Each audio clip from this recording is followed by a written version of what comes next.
Every new real estate investor gets excited about a deal. They trust the numbers, they trust the seller, and that's exactly how they end up losing money. Let me show you how to make sure that never happens to you. Because in this action-packed 30-minute masterclass, I'm going to walk you through the exact due diligence process professional investors use before they ever close a deal. We're going to break down how to verify your numbers so you don't overpay, how to uncover hidden repair costs that can kill your profits, how to check for title issues, zoning problems, and legal risk, and even how to spot red flags most beginners completely miss. By the end of this, you'll have a step-by-step checklist you can use on every single deal to protect your money and to invest with confidence. So let's dive in, because this is where smart investors separate themselves from everyone else. All right, so in this presentation, I'm going to walk you through something that can literally save you tens of thousands of dollars in real estate investing. One of the biggest mistakes I see new investors make is they get really excited about buying a property, but at the end of the day, they don't actually verify the deal. They trust the seller, they trust the listing, they trust the numbers that they're getting, and that is exactly how investors can lose money. So what we're going to do today is go through a complete due diligence checklist that professional investors use before they close on a deal. Now, this is the same process experienced investors follow to make sure the property works financially, it works physically, and it works legally. And if you follow this checklist I'm about to lay out for you, every single time you buy a property, it will dramatically reduce your overall risk. So let's start with a very simple question. What does due diligence actually even mean? People throw those words around a lot. Due diligence is the process of verifying that a property is exactly what the seller claims it is. And there are really, when you think about due diligence, there are three major things that you're actually verifying. The first is the financial side. Do the numbers actually work for it to be a deal? Second is the physical condition of the property. Is the house in the condition that you actually think it is based on the information that you were given? And third is the legal side. Are there any liens? Are there any title issues, zoning problems, or any type of restrictions? A lot of new investors skip steps here because, let's face it, they get really excited about the deal. They're really eager to close it. But professional investors know that something very, very important is doing your due diligence. You don't make money when you buy real estate by getting lucky. You end up making your money when you verify everything is exactly as you see it. Now let's talk about when due diligence actually happens. When do you actually do your due diligence? Due diligence is going to begin the moment your offer gets accepted by the seller, and it's going to end whenever your inspection contingency expires. Now that's the time window that you need to be paying close attention to. It's very, very important, because once that window closes, you're typically going to be committed to buying that property. That means if you discover problems later on, you actually might already be locked into this deal based on the contract. So during this window, you want to move fast, but you want to move with intelligence. You should be ordering inspections, you should be reviewing documents, you need to be verifying all of your numbers, and you need to make sure you're confirming everything about the property. Now, if you treat that window seriously, it protects you from making really, really expensive mistakes. The first area we need to verify is the numbers. Before we start worrying about inspections or getting concerned with repairs, we need to answer a simple question. This is what I want you to ask yourself. Does this deal actually make financial sense? Because here's something I tell new investors all the time.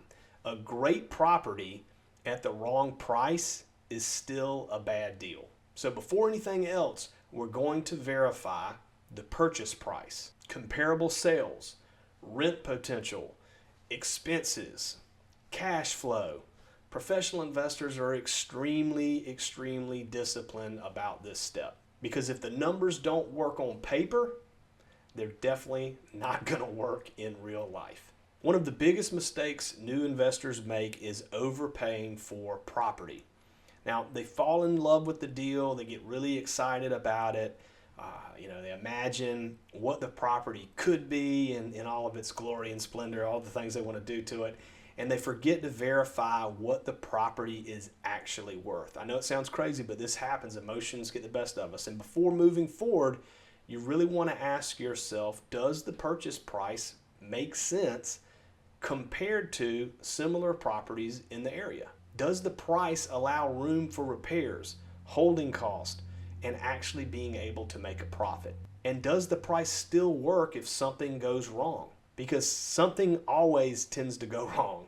And professional investors are conservative here. They want to make sure that they leave a margin for any type of error. Because in real estate investing, your profit is made when you buy the property right. Now, let's talk about comps or comparable sales. This is how you determine the true value of a property. Now, when you're pulling comps, there are four main things that you really want to make sure you match up. First, you want recent sales, ideally within the last 3 to 6 months if at all possible. Second, you want to make sure that the properties are within the similar bedroom and bath counts. Third, you really want to have similar square footage, as close as you can, give or take, 10% or so. And fourth, properties in the same neighborhood or in the same zip code. Now, if you get in rural areas, you may have to expand your search just a little bit. But in subdivisions or neighborhoods, you really want to stay very, very close to the subject property. Now, the goal is to compare apples to apples, because accurate comps are what determine whether your deal actually works. Now, if you're buying rental property, verifying the rent is absolutely critical. Never, ever, ever assume that the rent listed online is accurate.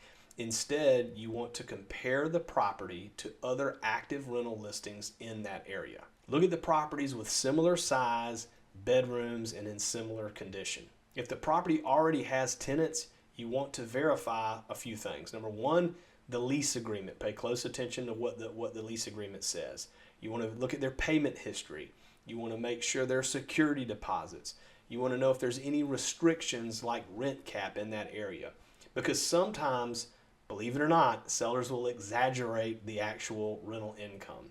And if the rent is lower than expected, you're thinking it's one thing and it ends up being lower. That can completely change the numbers. Professional investors verify rent before closing, not after. Another major mistake investors make is underestimating expenses. This can really, really hurt your bottom line.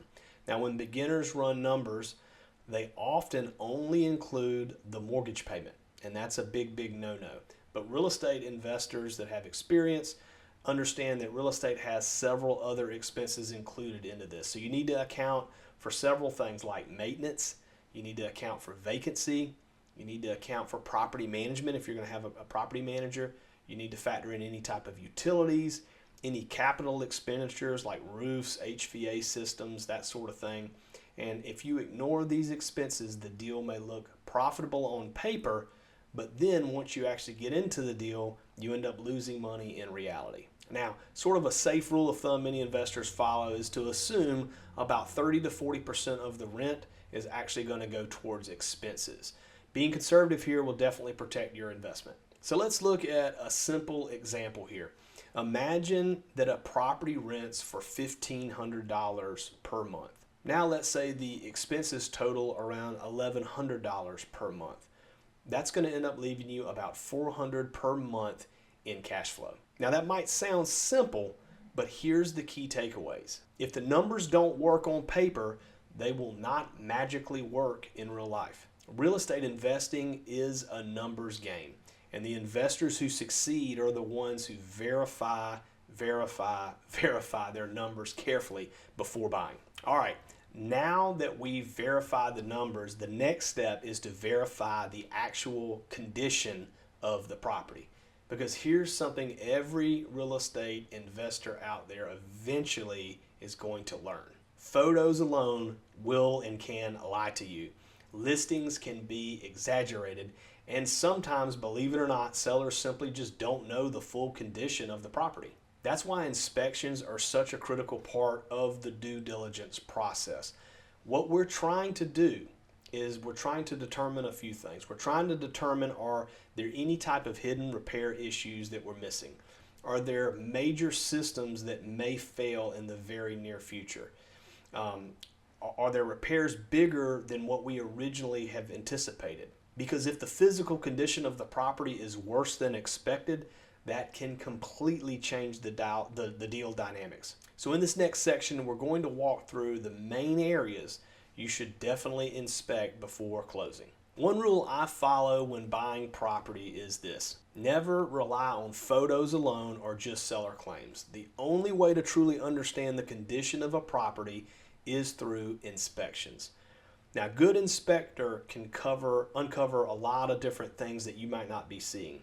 Foundation issues, roof problems, electrical hazards, plumbing failures, hidden moisture or mold. These are the things that might not be obvious during a quick walkthrough. And sometimes these repairs can cost thousands or even tens of thousands of dollars, which is why professional investors always should order inspections before closing. Think of inspections kind of like your insurance policy against surprises. Now let's start with the exterior of the property.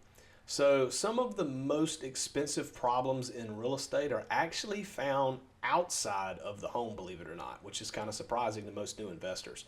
The first thing you want to check is the roof. How old is it? Is it near the end of its life? Are there signs that there are leaks or missing shingles or that sort of thing? Next is the foundation.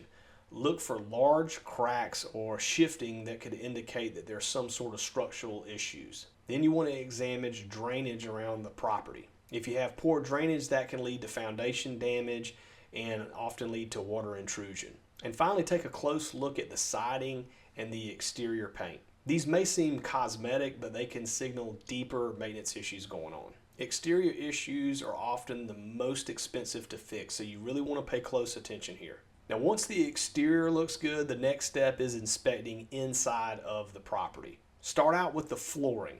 Look for uneven floors or soft spots or damage that could indicate some sort of structural problems or water intrusion. Next, you're going to check the walls and the ceilings. Water stains, cracks, or discoloration may point to leaks, or it could be some sort of structural movement going on.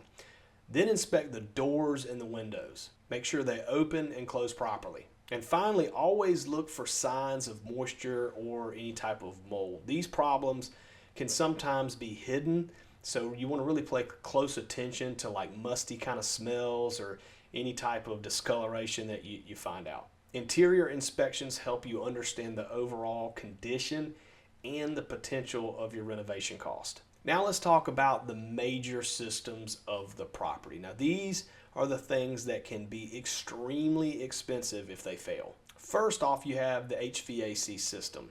You want to know the age of the system and whether it's functioning properly or not functioning at all.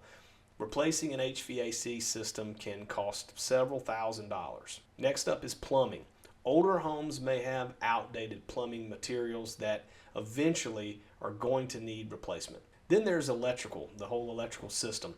You want to make sure that the panel is adequate and there are no outdated or dangerous components. And finally, check the water heater. Knowing the age of these systems helps you plan for future repairs and ultimately avoid unexpected expenses. Once you've completed inspections, the next step is estimating repair cost. Now this is where a lot of new investors make mistakes.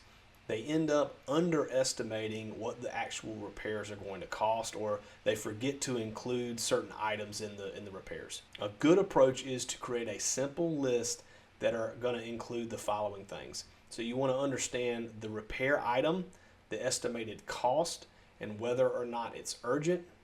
And here's a very important rule that I typically follow. Always add anywhere from 10 to 15% of a buffer to your repair estimates, because renovations almost always cost more than what you expect. Being conservative protects your investment and it prevents any surprises. All right, now let's move into another area that many new investors overlook, and that is the legal side of due diligence. Even if the property looks great and the numbers work, there can still be legal problems that can ultimately make the deal risky. This includes things like title issues, liens on the property, ownership disputes, zoning restrictions, that sort of thing. These problems can delay a closing, or ultimately they can kill a deal completely. That's why reviewing title reports and legal documents is a critical step in the process. The title report is one of the most important documents you'll review before closing. It's going to tell you whether the seller actually has the legal right to sell the property in the first place. And there are a few key things that you want to make sure that you verify. First, confirm the correct owner name. You got to make sure that that person owns it. Second, make sure there are no unpaid liens attached to the property. Third, you want to check for any type of judgments or legal claims. And finally, confirm that there are clear transfer rights so ownership can be transferred to you from the seller. Now, the good news is your closing attorney or title company, depending on where you are, they'll help review this, but you should still understand what you're actually looking at. If the property is located in a neighborhood with a homeowners association, you must review the HOA rules carefully. Some HOAs have restrictions that can impact your investment strategy completely and just totally blow it out of the water. For example, they may prohibit rental properties. They may restrict short-term rentals. You may be thinking about Airbnb in a property, but you can't because they don't allow short-term rentals. They may charge significant monthly fees. I've seen some that are outrageous, or they may impose special assessments that increase your overall expenses. Always verify these rules before closing, because buying a rental property in an HOA that doesn't allow rentals can completely destroy your investment plan. Another important legal check is verifying zoning regulations. Zoning, in essence, determines how a property can be legally used. For example, is the property zoned for residential use? Can it be rented long-term? Are short-term rentals allowed on the property? Can the property be converted into multiple units, for example?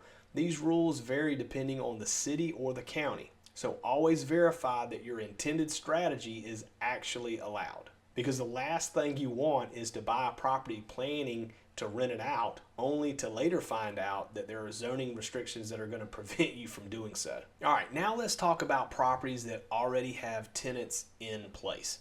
Now, if you're buying an occupied rental property, you're not just buying the house, you're also inheriting the tenants and their leases. That means you need to verify several different things. Number one, the lease terms, security deposits, payment history, and any type of disputes with the current owner. Because existing tenants can either be a great asset to step in and make cash flow day one, or a major problem if they haven't been managed properly. When reviewing tenants, start out by examining their lease agreements. This is really important. Make sure that the leases are valid and clearly outline the rental terms. Next, confirm the security deposits. These should transfer to you at closing. It's very important that they transfer to you when you close. Then you're going to review payment history. Have the tenants been actually paying consistently? Or are there a bunch of late payments and a bunch of issues that they're causing not paying rent? Finally, check for open disputes between the tenants and the seller. Understanding that the tenant situation is very important before closing is going to help you avoid unexpected headaches. The next step is reviewing the actual lease agreements. Now, you want to make sure every lease has some important information. You want to make sure that, number one, it's signed, it's legally enforceable, and matches the information on the rent roll. Sometimes sellers provide rent rolls that don't perfectly match up with the lease agreements, and those discrepancies can cause problems later. So always verify that the lease documents align with the numbers that you've been given. Now let's verify the rent roll. The rent roll is simply a summary of what each tenant pays, but you don't want to rely on the document alone. You should actually confirm the rent amounts by checking a few different things. So first of all, you want to check, again, the lease agreements. You want to look at bank deposits and payment records if any of that is available, which is really helpful. You want to basically do this because it ensures the income you're expecting is actually being collected by the current landlord. Because projected income means absolutely nothing if the tenants aren't actually paying. All right, now let's move into something that investors sometimes overlook until it's too late, unfortunately, and that is insurance and risk protection. Buying a property isn't just about the purchase price and the repairs. You also need to have a very good understanding of the risk profile of the actual property. For example, is the property located in a flood zone? That's pretty important to know that. Is the insurance usually really expensive for the property? Are there any type of environmental or hazard concerns? Insurance can cost a ton depending on the area you're in. It can vary dramatically depending on location and the condition of the property. So before closing, you always want to make sure that you get a real insurance quote, not just some sort of a guesstimate, because higher insurance costs can affect your cash flow and that affects your overall return. When requesting insurance quotes, there are three main things that you really want to make sure that you verify. First is the actual replacement cost of coverage. This is how much it would cost to literally rebuild the property if it were completely destroyed. Second is liability coverage. This protects you if someone is injured on the property, and this is very important that you understand what coverage you have. And third is whether the property requires any type of additional hazard coverage. For example, flood insurance may be required in certain areas. These extra policies can add hundreds or even in some cases thousands of dollars per year to your expenses, which is why it's really critical to confirm these costs before you finalize the deal. So another important step is verifying flood zones and other types of hazard risk for that particular subject property. Some properties, again, are located in flood-prone areas. And if that's the case, lenders may require mandatory flood insurance. Flood insurance can significantly increase your overall annual cost. And in addition to floods, you also want to check for several other hazards, like for example, if it's fire risk zones or local environmental hazards, that sort of thing, or even geographic risks that are specific to your area. A simple check of a local hazard map can actually reveal potential risks before you buy. And identifying these risks early allows you to adjust your numbers accordingly if need be. Now let's talk about something every smart investor is thinking about before they actually buy a property, and that is the exit strategy. One of the biggest mistakes beginners make is assuming everything will go exactly as they planned. But in real estate, things oftentimes can change. You've got to think about markets. They can shift. Renovation costs sometimes are going to be way more than expected. You may have tenants that you're counting on that end up moving out for, they just leave in the middle of the night. So experienced investors always have multiple exit strategies. That way, if plan A doesn't work, you still have other options. When evaluating a property, you always want to confirm at least two possible exit strategies. For example, you might buy a property planning that you're going to rent it. But if the market is strong, you might also have the option to sell it for a profit. Another example is the BRRRR strategy. I love the BRRRR strategy. I talk a lot about it.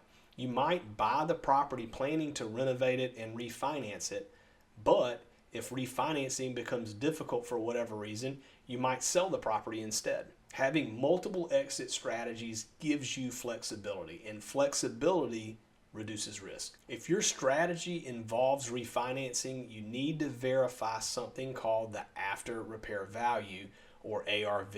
The ARV is the estimated value of the property after renovations are completed. This number determines how much a lender might allow you to refinance. So you want to confirm that the ARV actually supports your plan. For example, if you plan to refinance and pull out capital, the property must appraise high enough to actually make that possible. That's why accurate comps and realistic renovation estimates are so critical. All right, at this point in the due diligence process, you verified the numbers, inspected the property, reviewed all of the legal documents that you needed to review, and you have confirmed your exit strategy. Now we move into the final checks before closing takes place. This step ensures that nothing has changed since you first evaluated the property, because occasionally things happen between contract and closing. Repairs may not get completed. New damage can actually occur in between that time, or details may be different than expected. So these final checks help ensure you're closing on the deal exactly as planned. One of the most important steps before closing is the final walkthrough.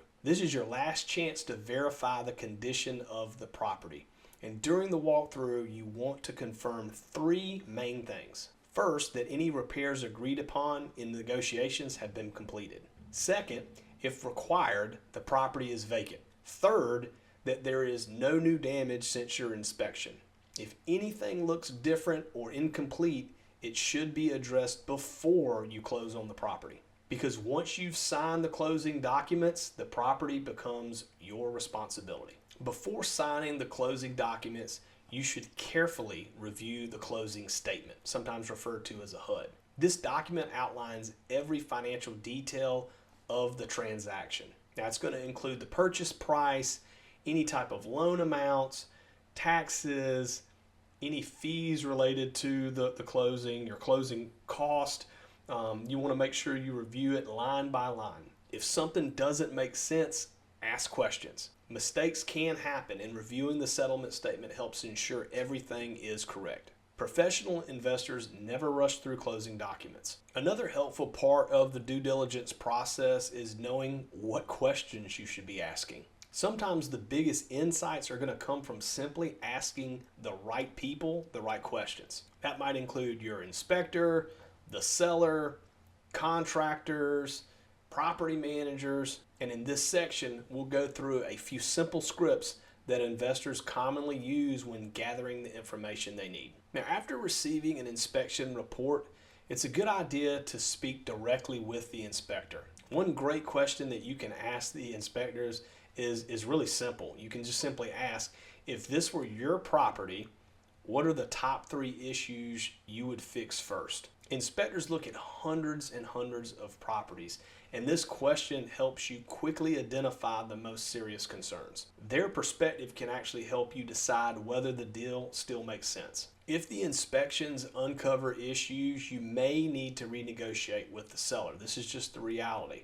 And a common approach is you can basically request either a repair credit that you can use to repair those things, or you can request a price reduction. Either one of those, and a simple way to communicate that is to say something like, hey, based on the inspection findings, we're going to need to request a price adjustment or a repair credit. Negotiations like this are very common in real estate transactions, and many sellers are willing to work with the buyer once legitimate issues are discovered from that inspection. When estimating repairs, it's really helpful to get input from actual contractors. I like to have contractors take a look. A simple question that you can ask contractors that you're going to work with is, hey, can you provide a written estimate including the timeline and the materials required to complete this job? If you have a written estimate, it's going to help you really better understand the cost and the scope of work that you're going to need. And it also protects you from misunderstandings later during the renovation process. Professional investors rely heavily on contractor estimates when they're evaluating certain deals, and it's always a good idea to have a really dialed in scope of work. At this point, we've walked through a lot of different pieces of the due diligence process. Financial checks, property inspections, legal reviews, tenant verification, insurance and exit strategy planning. To help simplify the process, many investors use master checklists that sort of consolidate everything into one place. These checklists ensure nothing gets missed when evaluating a property. The full due diligence checklist combines all of the steps that we've discussed into one comprehensive process. It covers financial verification, physical property inspections, legal and title checks, tenant documentation, risk and insurance review. Using a checklist like this helps ensure every deal is evaluated consistently, because successful investors follow repeatable systems. Now, let's talk about something every investor should really have a clear understanding of. Not every deal should move forward. Sometimes due diligence reveals serious problems. For example, major structural damage, title issues, unresolvable legal restrictions, or the numbers that simply just don't work. These are what I like to call deal killers. And walking away from a bad deal is often the very smartest move you can make. Now let's bring everything together and talk about the timeline of due diligence. What should you actually do after your offer gets accepted? Understanding this timeline helps you stay organized and ensures you don't miss very, very critical steps. During the first few days after your offer is accepted, you want to move pretty quickly. Typically within the first 3 days, you should order inspections, you should pull comparable sales in the area, you should request documents from the seller that you need for your due diligence, and begin verifying the numbers. This early stage sets the foundation for the rest of the due diligence process. During the middle of the due diligence period, you'll begin reviewing reports and updating your numbers. This is when you analyze the inspection results. You're going to, at this point, get repair estimates. You're going to negotiate with the seller if that's something that you need to do, and you're going to confirm your financial projections. This is where the real analysis happens. Now, as you approach the end of your due diligence window, you'll need to make a decision. There are typically 3 possible outcomes when you get through with your due diligence. You'll move forward with the deal. Hopefully that works. You'll renegotiate terms with the seller if need be, or the third is you'll just simply walk away. Making this decision based on verified information protects your investment. Even with a checklist, investors sometimes make mistakes during due diligence, and many of these mistakes are completely avoidable. Understanding these pitfalls helps you avoid them on your own deals.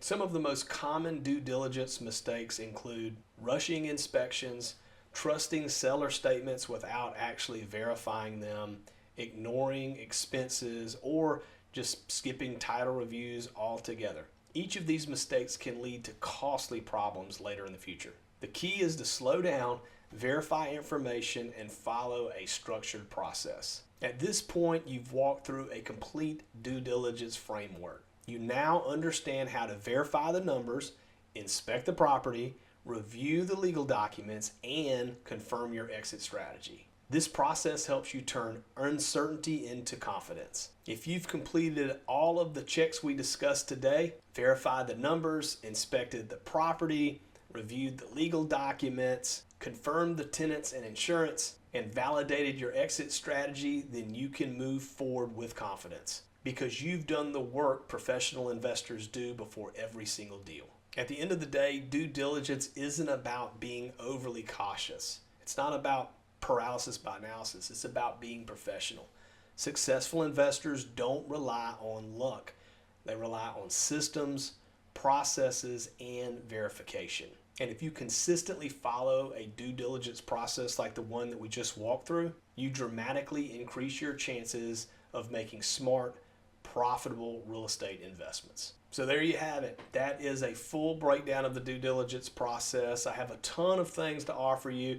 If you're interested in some of my free goodies, you can check out the YouTube channel. You can just YouTube Randy Wolf Real Estate. You may be watching this video on YouTube now, actually, or you can look in my bio section, and I have a ton of opportunities, things I'm giving away for free. We've got communities, we've got coaching, all the things. So if any of this interests you, check out the link in my bio, and I look forward to seeing you on the next video.